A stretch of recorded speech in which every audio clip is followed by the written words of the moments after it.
Okay, on the 30th April 2022, we received an application from inmate Bester where he was applying to be kept in a single cell for his own safety, of which we handled accordingly, and it was approved by the DCS controller on site, and inmate Bester was placed in cell 35. And then on the 2nd May 2022, at 7:30 in the evening, after we have done the roll count, because we are doing four roll counts per day, the last one, which is 7:30 in the evening, we can confirm that all the cells were locked for the night, as well as the cell of inmate Bester. Because the locking and the checking of the locking system, it is a standard operating procedure at MCC. At the same time, the security system technician, he went to the central control and then to check whether it's all electronic system operational, which he confirmed it to be operational and functioning.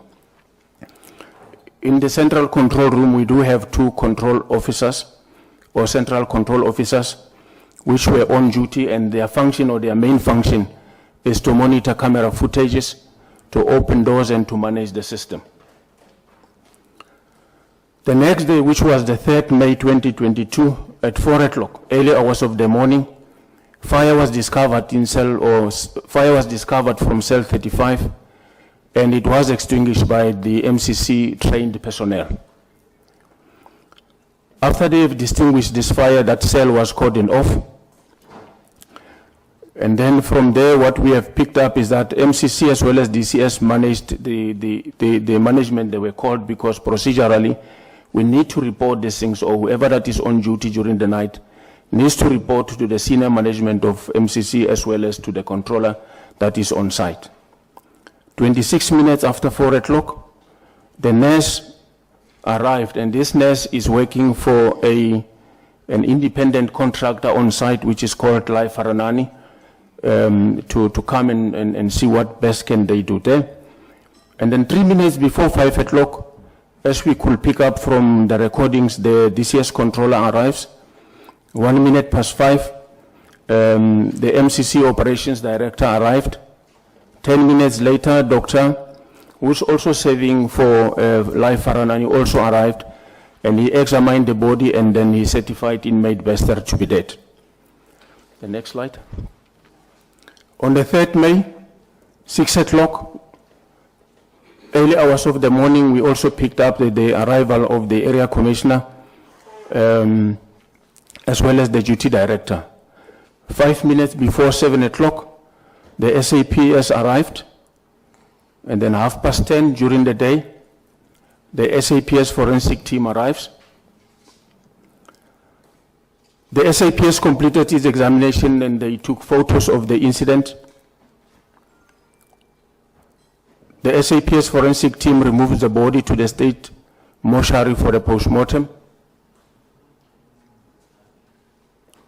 Once the SAPS has completed its examination, they gave us a go-ahead that we can either clean the cell or get the cell to be used again. And then after the body was removed, the MCC retrieved the deceased position for safekeeping in the administration building stores. Amongst the items that were found, it was a laptop which was authorized, as well as the cell phone which was not authorized to be in the possession of the inmate.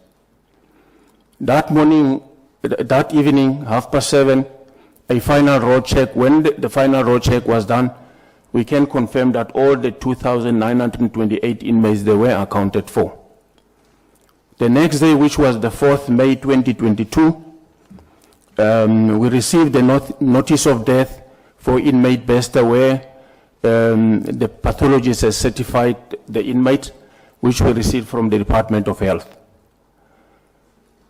On the same date, Chairperson, MCC administration staff raises concerns for a smell that they picked up from the deceased position that was removed from the cell. And then the MCC operations director then informed the SAPS about this unusual smell that we picked up of a petrol from inmate Bester's possession belongings. On the 5th May 2022, based on MCC concerns, SAPS returns to MCC to inspect the deceased position, as we have reported that we picked up a smell of an unusual smell.